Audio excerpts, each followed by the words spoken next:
Good evening. It's a great honour to be invited to speak at this memorial event. I'd like to start by paying my respects to Khadija, who I think we can agree has been a model of dignity and grace throughout what must have been a terrible ordeal. My connection to Jamal's story is that I'm a journalist who for the last 8 years has been following the Saudi program to kidnap and kill dissidents and defectors living abroad. I regret to say I never knew Jamal personally, but I admired his journalism, and I could see that he was a very remarkable man who certainly never deserved to die in the horrific way that he did.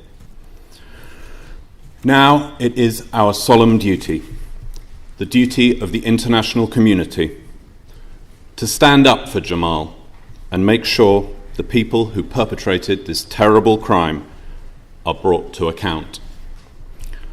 No one says it's going to be easy.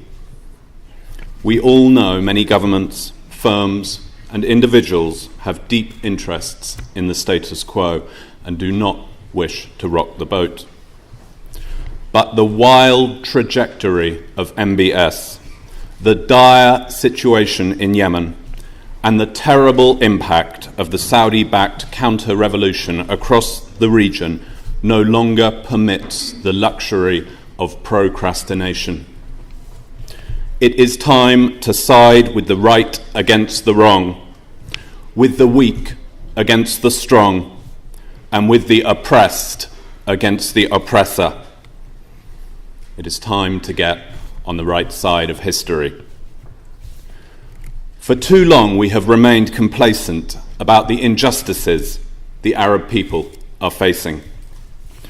For many years, our leaders have propped up despots across the Arab world who deny the people their basic rights and force them to live in bondage, a modern-day slavery.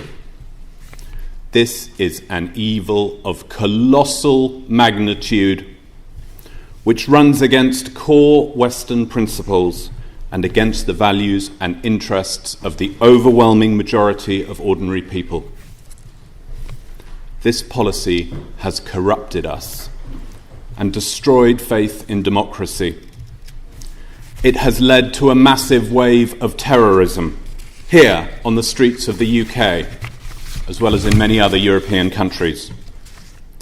Who can calculate the damage done by Saudi Arabia spending hundreds of billions of dollars across the world on a deeply intolerant version of Islam?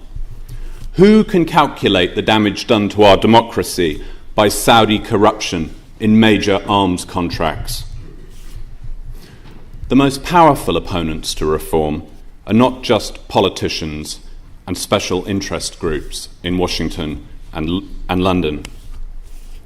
They are also businessmen, more interested in petrodollars than humanity, and not prepared to do justice to Jamal or the Arabs, cost what it may.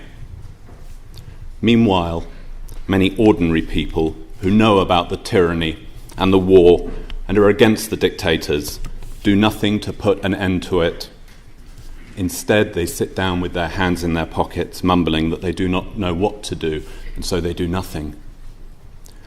There is a right and a wrong side in this situation, and no one belongs in the middle.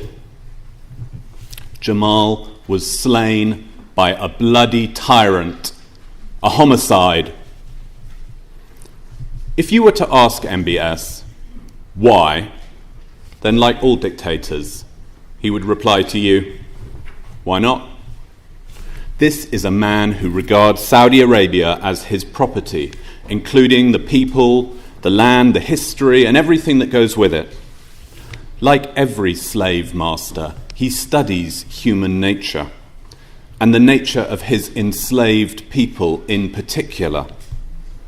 He wants to find ways to impress on them the boundlessness of slave territory and of his own limitless power, and so preserve the wall of fear. This is why he ordered that Jamal, in effect, be executed in public. just like people are beheaded in public in squares inside Saudi Arabia, to send a warning to dissidents and defectors everywhere. The time has come for the West to stand up for the Arabs, not for the despotic regimes that govern them. If we respect them, they will respect us. But if lobby groups and industry are allowed to dictate Western foreign policy in support of regimes whose days are numbered, this will undermine relations between us to the detriment of us all. The system which the tyrants depend on is already on its deathbed.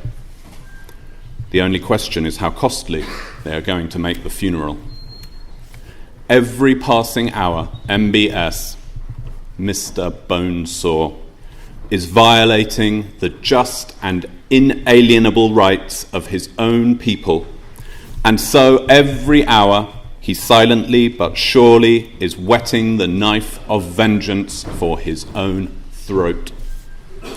Every word he says in support of the regime invites the sword and asserts the right of the rebellion of his people and people across the region. Jamal never supported violence. He did not even call for the overthrow of the regime. Instead, he pinned his hopes on reform on the international community, and he expressed his views through his journalism. Without debate, without criticism, no country can succeed. If the Saudi regime was built to last, it would have had nothing to fear from a humble journalist like Jamal Khashoggi. Thank you.